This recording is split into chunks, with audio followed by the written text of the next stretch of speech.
lagi siyang tulala sa kakaisip sa iyo habang hindi kayo nagtatawagan, hindi kayo nagkukontakan.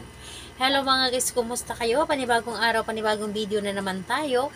And sa araw na ito ay isa na namang video ang aking tuturo sa inyo na simpleng gabay o simpleng pamamaraan na makakatulong sa atin.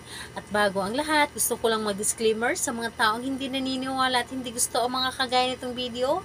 Please skip this video and maghanap kayo ng videos na gustong gusto nyo dahil ang video na ito ay para lamang ito sa mga taong naniniwala and gusto mag-try. Sa lahat po ng mga nagko-comment po dito sa aking video dito sa loob ng aking channel, mag-iingat sa lahat ng mga nagre-reply sa inyo na dinadala kayo sa kanilang WhatsApp, i-name app upang makaiwas po tayo sa scam. Ngayon po, hindi ba siya kumukontak sa inyo? Hindi ka ba niya tinatawagan? Gusto niyo ba na matutulala siya habang hindi ka niya nakakausap or hindi kayo nagtatawagan? Dito po ay pwede itong gawin sa parehas ang kasarian, babae ito babae and lalaki ito lalaki, syempre naman sa ating babae at lalaki na mag-partner. And pwede din ito sa magkalapit at magka-LDR.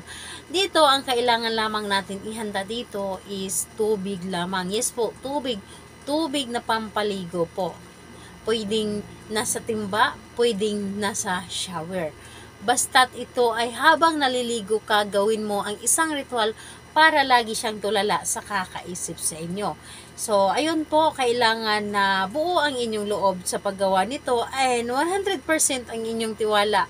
Habang ginagawa mo ito, habang naliligo kayo, nagri-ritual kayo, and siguradong 100% yung partner ninyo ay laging tulala sa pag-iisip sa inyo. Yes po, ito ay napakadali at napakasimple lamang gawin. So, ayun po, kapag naliligo ka, ang gagawin mo lamang, timba man or shower, yung ginagamit ninyo sa pagligo, ang gagawin po ninyo habang binubuhos ninyo ang tubig sa inyong katawan, iniisip ninyo palagi si target. Iniisip ninyo palagi at kailangan na positive yung isip ninyo. Iisipin ninyo siya na para bang kasama mo siyang maligo or kasama mo siyang naliligo.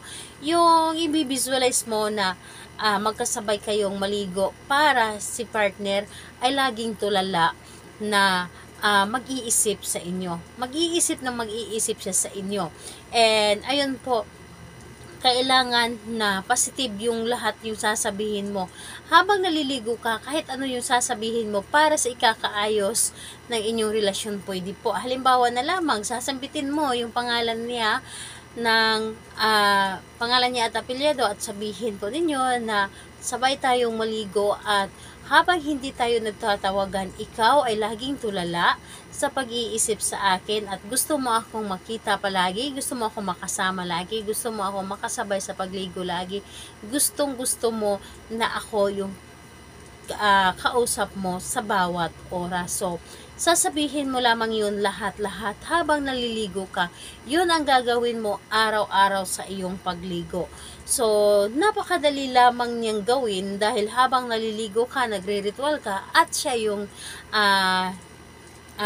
iniisip or ikaw yung iniisip niya. And dito po, kahit na okay kayong dalawa, kahit na maganda naman ang takbo ng inyong relasyon, pwedeng-pwede mo itong gawin. Hindi lang ito para sa mga hindi nagkukuntakan. Pwedeng-pwede rin ito kahit okay kayo para mas maging okay pa ang inyong relasyon. So, ayun po, araw-araw mo itong gawin and pwedeng hindi araw-araw, pwedeng twice a week, pwedeng 3 times a week, depende po sa inyo. Pero mas maganda na araw-araw mo itong gawin para mas maganda yung takbo ng inyong relasyon. So, ayun po, gawin mo lamang kahit anong oras pwede, basta't maligo ka, basta't sa panahon na maligo ka or sa oras na maligo ka, Yun ang paggawa mo ng isang ritual. So, ayun po, sa lahat po ng mga gustong magpa-shoutout, mag-comment lamang sa baba para ma-shoutout ko kayo sa next video. And sa lahat po ng mga gustong magtanong, mag-comment lang din po sa baba para ma-replyan ko din po kayo. Salamat po sa inyo. Bye-bye everyone. God bless us all.